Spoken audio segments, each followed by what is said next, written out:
How's it going, everyone? It's GadgetsBoy. Welcome to another video. Happy Friday. In my hands, I have the new Sony Xperia 5 Mark II. New naming scheme and all that stuff. Still got that 21:9 aspect ratio.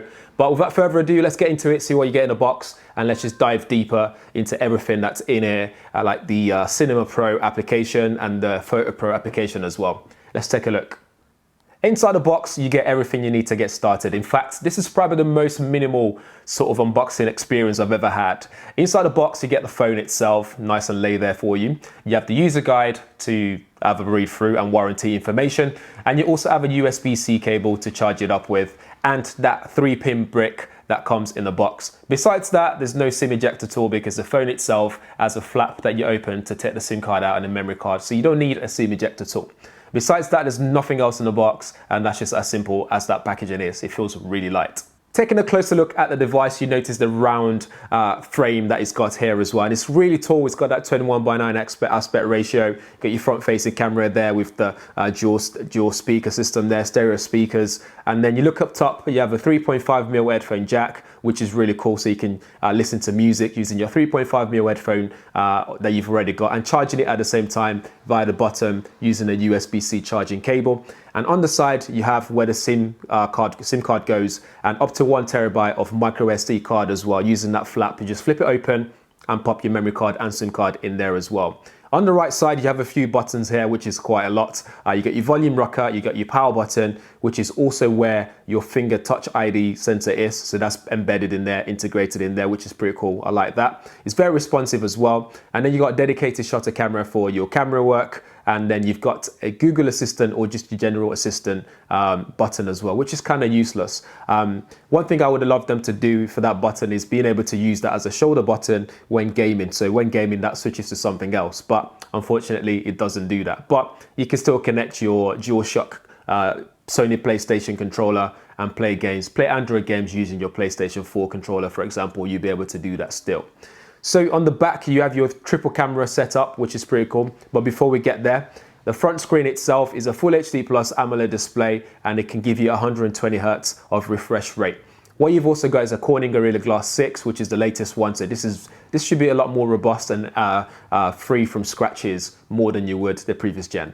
On the back, you then get that triple camera setup with minimal camera bump, which is very good. It feels really nice in hand. It's a fingerprint magnet though, but besides that, I really like the feel of it. I love a 21:9 aspect ratio because you can fit more onto the display, whether you're watching a movie or whether you're reading something, you can just fit a lot more onto the display.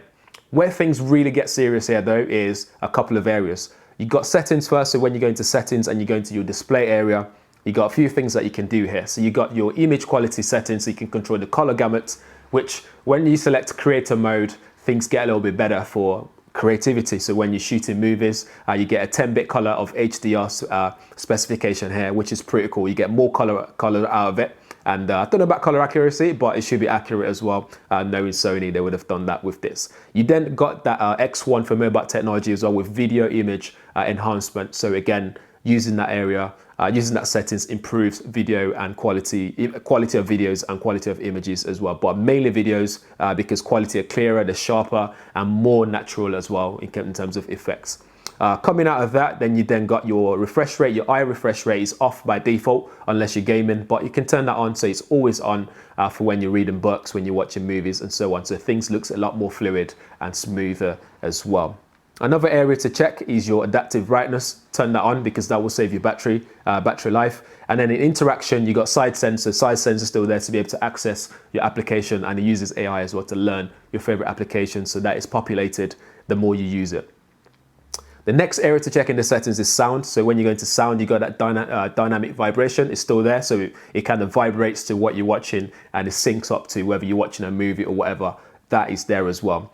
If you go right to the top to audio settings, that's where you can activate Dolby Atmos, and you got DSEE Automate as well. So this upscales compressed music accurately using AI technology, which is pretty cool. So we'll switch that on as well. That gives you a lot more immersive experience when watching movies, and also your audio as well. Come back out, you got two applications that you should take note of on here. So you got Cinema Pro and you got Photo Pro. Cinema Pro uses Cinema Alta, so again, it gives you access, the ability to then record your movies, do a screen grab of what you're doing so you can take notes and markers. Certain resolution, you can shoot 4K or 2K resolution, so that's something you can do. And then you can change your frame rate as well, so you can shoot up to 60 frames per second at 4K as well, which is pretty neat. And it uses that look as well, the color science, and there you got Venice color science, or you got other options as well, so you can play with that depending on what you're shooting. And you can change your ISO, you can change your lens focal length, depending on which one you want to use, whether it's that ultra wide, whether it's that wide, or the telephoto lens at 70mm. You can change your shutter speed, your white balance, and you can change your focus as well. And you can see your audio sort of signal as well, so you can see when it's peaking and when it's not enough, so you can adjust that accordingly. The next one is Photo Pro. On Photo Pro, again, this gives you manual settings, manual control over your photography. So you can do autofocus on, you can do auto exposure lock, you can change your exposure values, autofocus settings, mid-terrain, you can do your ISO, white balance, when you can do tracking as well, and this can do some really good tracking as well, which is pretty cool. One thing this is capable of doing as well is slow-mo footage as well. This is the first phone to do 4K slow-mo footage with HDR support as well, which is pretty neat. When we were talking about this phone, I asked them to tell me how long you can record for, and this will record for as long as you got a battery and slow-mo, and also as long as you got memory space to actually store it. So the world is your oyster when it comes to that. Popping into camera settings, which is also very important, we can see what they're all about. So you got 12 megapixel wide at 24mm focal length. You got an ultra wide angle lens in there as well, and a telephoto at 70mm. The ultra wide is 16mm, so you can capture a lot of people in there. You can get as many people as you want in your shots, and it's very slick as well. I've seen some samples and they look really good. It's got object tracking. And if we scroll down as well in the settings for photo settings, you can see options for still image size, so you can shoot at full 12 megapixel there. One thing I love that Sony does very well as well is when you go into settings, it adapts to what you've got it on, what mode. So if it's photography, the settings will be pertaining, will adapt to photography. When it's in video mode, your settings will also go into video mode. So again, you're not messing around with unnecessary settings that you don't need to see. So for example, in video, you can shoot full HD or 4K. You can do full HD at 60 frames per second.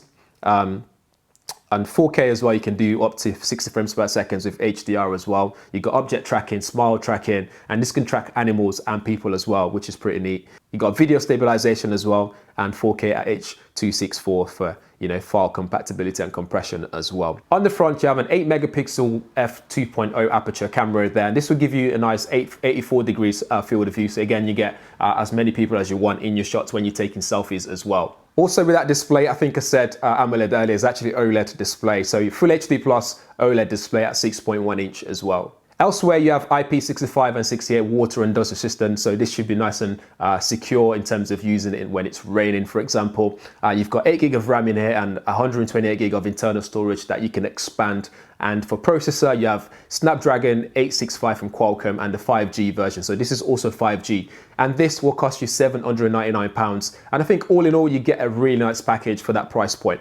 My only concern would be there are other devices in the market right now that can also compete for less price, like the new Google Pixel 5, the Samsung Galaxy Fan Edition, S20 Fan Edition, for example. OnePlus is out there as well. But if you're really into Sony and you're a Sony fan, you get that alpha technology in the camera, you get Dolby Atmos, you get 21:9 aspect ratio, you got world's first in terms of HDR footage and stuff. You got slow-mo in HDR. That's really good, and you get that extra couple of applications of like Cine Auto for video shoots if you're a creative out there, and that photography tools as well is there, like the Photo Pro app. You can use that as well. So I think all in all, it's still good. You get 3.5mm headphone ports, which most phones don't have anymore, and you get that USB-C ports as well. This will give you a 4,000 mAh battery as well, so it should last you all day. And with a Snapdragon processor in there, we expect it to last all day long. Another thing is you don't get wireless charging with this, but you do get fast charge. So again, 30 minutes of charge will give you 50% battery. So again, that's really quick. So quickly charge it back up so you can get up and running again. On the camera as well, you can do continuous burst mode at 20 frames per second. So you never miss a moment if you want to get those fast sports shots. If you're skating, for example, if you're playing basketball, you can get really fast shots, burst mode, and get your shots. So you never miss that moment. So that's it for the Xperia 5 Mark II, guys. Let me know what you think, as always, in the comments below. Do share it as well with your friends and family and everyone else. And if this is your first time on the channel, make sure you subscribe, hit that bell notification as well, so you'll be one of the first people to know when we have a video up on the channel. Thanks for watching. See you in the next one.